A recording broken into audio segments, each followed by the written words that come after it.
नमस्कार साथियों, मैं ओम प्रकाश और आप देख रहे हैं हमारा यूट्यूब चैनल ओम प्रकाश अलवर। साथियों, हम आज जिस महापुरुष की बात करने वाले हैं उनका नाम है शिवाजी। तो सुनिए। हिंदू स्वराज्य के संस्थापक छत्रपति शिवाजी का जन्म 16 अप्रैल 1627 को शिवनेरी दुर्ग में हुआ था। उनके पिताजी का नाम शाहजी भोंसले और माता का नाम जीजाबाई था। उस समय समर्थ स्वामी रामदास राष्ट्र के नवनिर्माण में संलग्न थे। शिवाजी के जन्म का समाचार सुनकर उन्होंने तुलजापुर की मां भवानी से प्रार्थना की, तुझ तू वाडवी राजा शीघ्र अमहांसी देवता। इसका अर्थ है, माँ जगदम्बे, राष्ट्र के इस भावी राजा को तुम ही बड़ा करो और वह भी शीघ्रातिशीघ्र हमारी आंखों के सामने। साथियों, शिवाजी के पिता शाहजी बचपन से ही पुत्र शिवा और पत्नी जीजाबाई को दादाजी कोंडदेव को पालन पोषण के लिए सौंप दिया था। इसके लिए उन्होंने दादाजी कोंडदेव के साथ एक जागीर भी लिख दी थी। दादाजी कोंडदेव के सानिध्य में शिवाजी का बचपन बीता। दादाजी ने पुणे के पास रहने वाले मालवों पर आधिपत्य स्थापित किया था। शिवाजी मावले युवकों के साथ सह्याद्री पर्वतों में, घने जंगलों में तथा भयावही गुफाओं में घूमते तथा अस्त्र शस्त्र चलाना सीखते। उन्होंने मावले युवकों को संगठित कर अपनी स्वयं की एक सेना बनाई और मुगलों के अधीन भारत को मुक्त कर स्वतंत्र राज्य स्थापित करने का स्वप्न देखने लगे। सन 1646 में उन्होंने बीजापुर के दुर्गपति से तोरण का दुर्ग छीन लिया। इसके बाद उन्होंने बीजापुर के चाकण, कोंडाना तथा पुंदर दुर्गों पर भी सहज रूप से अधिकार कर लिया।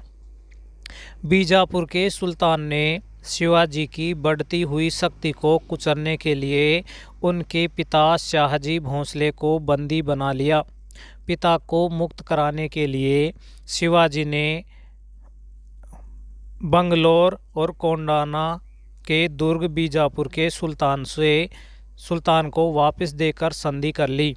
लेकिन इस संधि से शिवाजी का राज्य विस्तार निरंतर होता रहा। धीरे धीरे उन्होंने अपने पराक्रम, शौर्य तथा नीति के बल पर हिंदू साम्राज्य की स्थापना का संकल्प पूरा किया।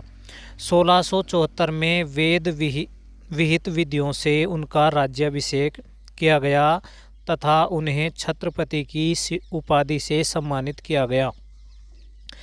शिवाजी न केवल कुशल प्रशासक थे अपितु वे कूटनीतिज्ञ, राजनीतिज्ञ भी थे।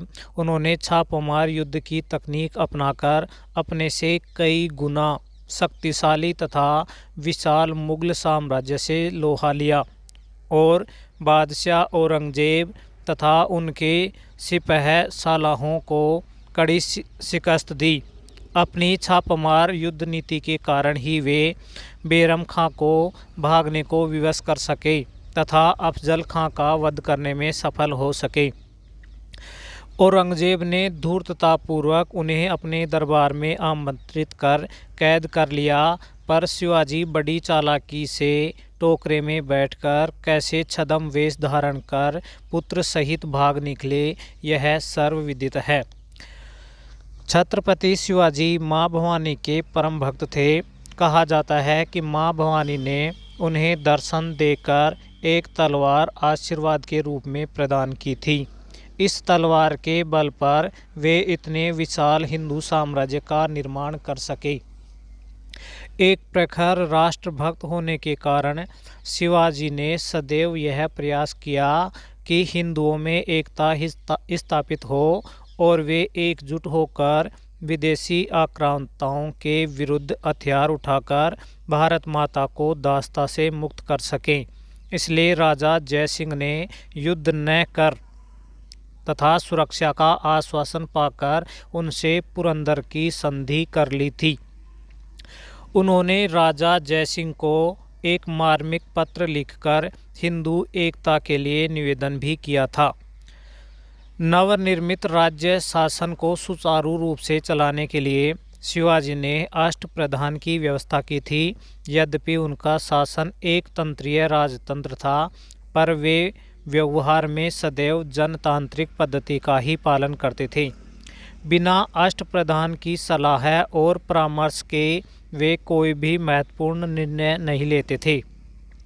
उनके ये अष्टप्रधान थे। पहला था पेशवा, जिसको प्रधानमंत्री, दूसरा अमात्य, जिसको लेखा परीक्षक, तीसरा वाक्यान्वेश, जिसको अभिलेखक, चौथा सुरुनवीस, जिसको सचिव, पांचवा दबीर, जिसे विदेश सचिव, छठा सदर ए नोबल, जिसे सेनापति, सातवां सदर ए मुहतीस्व, जिसे पंडित राव, और आठवां काजी उल कुजात, जिसे न्यायाधीश कहते थे।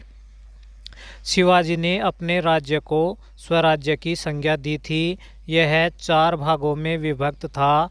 जमींदारों, देशमुखों पर नियंत्रण रखने के लिए उन्होंने प्रत्येक गांव के क्षेत्रफल का नाप जोख करवाया तथा प्रत्येक बीघे की उपज का अनुमान लगाकर किसानों के लिए जाने वाला कर उपज का 2/5 भाग निश्चित किया।